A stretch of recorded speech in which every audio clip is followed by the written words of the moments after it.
আসসালামু আলাইকুম। আমি মোহাম্মদ রইসুল ইসলাম অন্তু, অ্যাসপায়ার ওভারসিজ কনসালটেন্সি থেকে বলছি। আজকে আমরা কথা বলবো ইউকে স্টাডি নিয়ে। ইউকে নিয়ে কথা বলার জন্য আজকে আমাদের সাথে আছেন business development manager Scott study mister Roman. কেমন আছেন? জি, ভালো আছি। আপনি কেমন আছেন? জি, আলহামদুলিল্লাহ ভালো আছি। অ্যাকচুয়ালি আজকে আমরা যে বিষয়টা জানতে চাচ্ছিলাম যে ইউকেতে পড়াশোনা নিয়ে বাংলাদেশের স্টুডেন্টরা সবসময় ঘাবড়িয়ে থাকে বা অনেকে ভয় পেয়ে থাকে যে ইউনাইটেড কিংডমে পড়াশোনার জন্য অনেক বেশি কষ্ট পড়ে থাকে। প্লিজ আমাদের সাথে আজকে ইউনাইটেড কিংডমের বিষয়ে শেয়ার করবেন। It's a very important question. And hi everyone. Hope you people are doing well. Uh, Honestly speaking, এটা সবসময় একটা ধারণা থাকে যে স্টাডি অনেক expensive in the UK. Honestly speaking, কিছু কিছু ইউনিভার্সিটি আছে যারা এমন একটা টিউশন ফিস প্ল্যান অফার করে যেটা হচ্ছে সেটা তাদের জন্য আসলে অনেক ইজি হয়ে যায় পড়াশোনা। কারণ অ্যাটেগোতে পে করা যতটুকু এক্সপেন্সিভ হয়, আমি যদি সেটাকে ইনস্টলমেন্টে দিই, সেটা তার এবং তার ফ্যামিলির জন্য অনেক সহজ হয়ে থাকে। সো ইউনিভার্সিটি কিছু আছে যেটা ইউকেতে, স্পেশালি আমি বলবো স্কটল্যান্ডে, যারা আপ টু 10 ইনস্টলমেন্ট অফার করে থাকে for paying off their tuition fees. It's a huge amount. Yes and on the other hand, আরেকটা যেটা বিষয় সেটা হচ্ছে সবাই আসলে স্কলারশিপ চায়। সো আমাদের ইন্টারন্যাশনাল স্টুডেন্টদের জন্য আমরা up to 10,000 pound scholarship offer করে থাকি। এছাড়া আরেকটা বিষয় আমি বলে থাকি যে অনেকে দেখা যায় যে ইউনিভার্সিটিতে যখন সে পে করছে, ইনিশিয়াল পেমেন্ট যেটাকে আমরা বলি, বা ক্যাশের পর বা ক্যাশের আগে যে পেমেন্টটা করতে হয়, সেটা হতে পারে 50%, 60%। বাট অনেস্টলি স্পিকিং, ইউকেতে এমন কিছু ইউনিভার্সিটি আছে যেখানে 1,500 পাউন্ড পে করে সে ইউকেতে গিয়ে বাকি rest of the amount pay করতে পারে।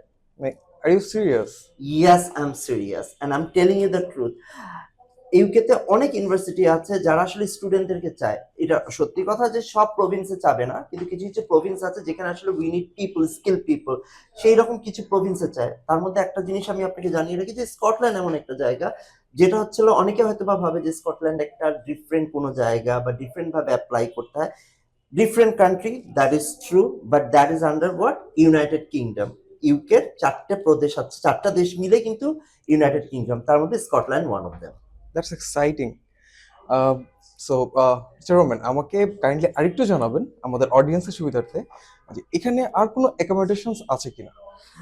যদি অ্যাকোমোডেশন বলে থাকেন, ডেফিনেটলি একটা ক্যান্ডিডেট, আমি একটু জার্নিটা বলি, ক্যান্ডিডেটের কিরকম জার্নিটা হয়। ক্যান্ডিডেট প্রথমে সে কি করে, সে হচ্ছে অ্যাপ্লাই করে থাকে। অ্যাপ্লাই করার পর তার ক্যাশ ইস্যু হওয়ার পর এরপর সে ইন্টারভিউ ফেস করে। ইন্টারভিউ ফেস করার পরে এরপর তার ক্যান্ডিডেটের কি দরকার হয়, যেটা আপনি বলেছেন, অ্যাকোমোডেশন। একটা ইউকেতে যখন একটা অ্যাকোমোডেশন নিতে হয়, তখন কিন্তু একটা জিনিস অবশ্যই মাথায় রাখতে হবে যে এখানে কিন্তু recommendation is very important. G. So যখন আপনাদের মাধ্যমে অ্যাপ্লাই করবে, কারণ আপনাদের মাধ্যমে অ্যাপ্লাই করলে আমরা সেই অ্যাপ্লিকেশনটা প্লেস করে থাকি, এবং এই অ্যাপ্লিকেশন যারা এর মাধ্যমে যেটা করবে, আপনাদের মাধ্যমে করবে, তারা কিন্তু অ্যাকোমোডেশনের জন্য কোনো যদি সাপোর্ট চায়, সেটা কিন্তু আমাদের কাছ থেকে পাবে। হ্যাঁ, দ্যাটস এ গুড মানে নিউজ। আপনাদের কাছ থেকে পাবে। সো আমরা একসাথেই কাজ করছি, আমরা একসাথেই আমরা এই সাপোর্টটা দিয়ে থাকবো। এবং আমি বলে রাখি যে আম, এটার স্টার্টিং কস্ট মান্থলি এটা 300 পাউন্ড থেকে শুরু হতে পারে, ডিপেন্ড করছে প্লেস টু প্লেস। এবং সে যদি আরো লাক্সারি চায়, পে অফ করবে, বাট মিনিমাম 300 পাউন্ড থেকে মান্থলি শুরু হবে। তো মিস্টার রোমান, কাইন্ডলি আইএলটিএস এর ব্যাপারটা একটু ক্লিয়ার করবেন।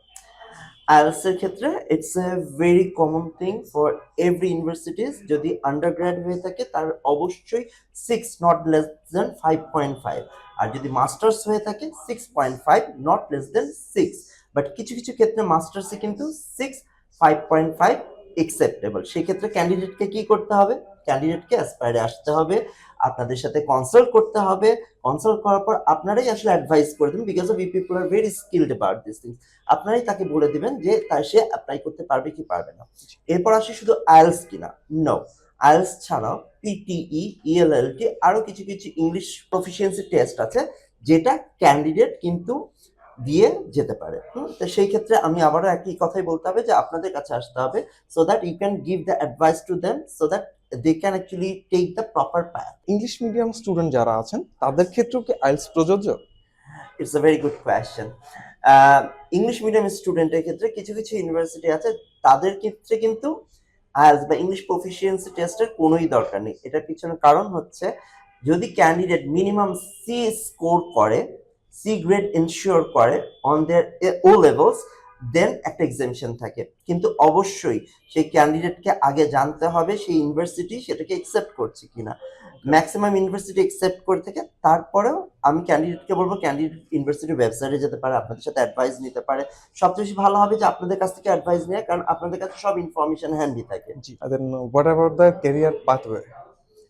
It's also another thing, very important aspect, because আমরা আসলে বিদেশে যখন পড়তে যাই আমরা একটা জিনিসের ব্যাপারে প্রচন্ড পরিমাণে কনসার্ন থাকি, that is security, social securities and the professional securities.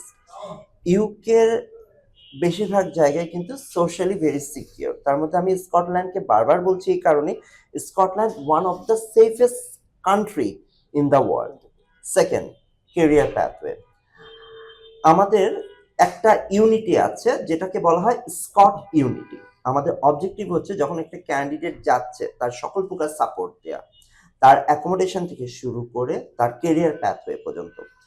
আপনি ক্যান্ডিডেট যখন আপনাদের মাধ্যমে অ্যাপ্লাই করবে সেই ইউনিটির সে সদস্য হয়ে যাবে এবং সে রেগুলার বেসিসে ব্রডকাস্টিং কিছু ইনফরমেশন পাবে থ্রু দ্য স্কট ইউনিটি। এটা একটা গভর্নমেন্ট ফান্ডেড একটা প্রোগ্রাম, কারণ Scotland actually they are looking forward to get the skill people. So সেই ক্ষেত্রে ক্যান্ডিডেট এই ফ্যাসিলিটিসটা পাচ্ছে। আমরা ইঞ্জিনিয়ারিংলি অনেক রকমেরই জব সার্কুলার অফার করে থাকি, বাট বেশিরভাগ ক্ষেত্রে আমরা ইন্টার্ন নিয়ে কিন্তু অনেক ইনফরমেশন দিই। সেই ক্ষেত্রে যেটা হয় যে ক্যান্ডিডেট যখন সেই কোর্সটা করছে সেই কোর্সের সাথে সঙ্গতি রেখে সে কিন্তু একটা কেরিয়ারের এক্সপেরিয়েন্স নিচ্ছে, অ্যান্ড ইন ফিউচার ক্যান্ডিডেট কিন্তু যখন ফুল টাইমের জন্য অ্যাপ্লাই করছে, যখন পোস্ট ওয়ার্ক পারমিট পাচ্ছে, ফুল টাইমের জন্য অ্যাপ্লাই করছে, তখন তার এই এক্সপিরিয়েন্সটা অনেক কাজে দিচ্ছে। So this is one of the, I must say, the biggest opportunity for the students through the Scot Study. Intake গুলো কেমন হবে? আচ্ছা, ক্যান্ডিডেটরা মোস্ট ইম্পর্টেন্ট যেই মানে ইনটেকটা হয় সেটাকে বলা হয় সেপ্টেম্বর ইনটেক। সেপ্টেম্বর ইনটেকের জন্য কিন্তু অ্যাপ্লিকেশন জানুয়ারি থেকে ওপেন হয়ে যায়। সো ক্যান্ডিডেট জানুয়ারি থেকে অ্যাপ্লাই করবে। এরপর আসি জানুয়ারি সেশন, এটা একটু স্কুইজ সেশন। এখানে ইঞ্জিনিয়ারিং মাস্টার্স প্রোগ্রামই বেশি অ্যাপ্লাই করে, কিছু কিছু কোর্স থাকে আন্ডার গ্র্যাজুয়েট জন্য, ঠিক আছে। আর একটা খুব আনকনভেনশনাল ইনটেক আছে, সেটা হচ্ছে মে ইনটেক কিছু জায়গায় আছে, কিছু জায়গায় আছে জুন ইনটেক। যেটা যেমন এক্সাম্পল আমি বলতে পারি যে Glasgow Caledonian University, they are offering May intake for the masters, and Edinburgh Napier University, they are offering June intake. So this is also, I must say, like it's the opportunity for the students, কারণ ওই সময় অ্যাপ্লিকেশনের অত প্রেশারও থাকে না অন্যান্য ইউনিভার্সিটির, এবং ভিএফএস এও এত প্রেশার থাকে না ফর দ্য স্টুডেন্টস। সো স্টুডেন্টদের ক্ষেত্রে কিন্তু একটা স্কোপ, অনেক বড় একটা স্কোপ রয়ে যায়। এক্স্যাক্টলি, মানে এখানে সেপ্টেম্বর ছাড়াও আমরা জুন অ্যান্ড জুলাই পাচ্ছি, বা এর আগে মে মাসটাও পাচ্ছি, কিছু স্পেসিফিক কিছু ক্ষেত্রে হলো, বাট এটা আমাদের জন্য অনেক গ্রেট একটা অপরচুনিটি। এক্স্যাক্টলি, আমি একটু অ্যাড করে দিই যে candidate if you want to apply for the September, honestly speaking September is very busy session, so you must apply from now on. কোন স্পেসিফিক সাবজেক্টগুলো আমাদের বাংলাদেশের স্টুডেন্টদের জন্য বেশি হেল্পফুল হবে? আমি সবার আগে হেল্পফুলের চেয়ে আমি বলবো যে পপুলার সাবজেক্ট কোনগুলা।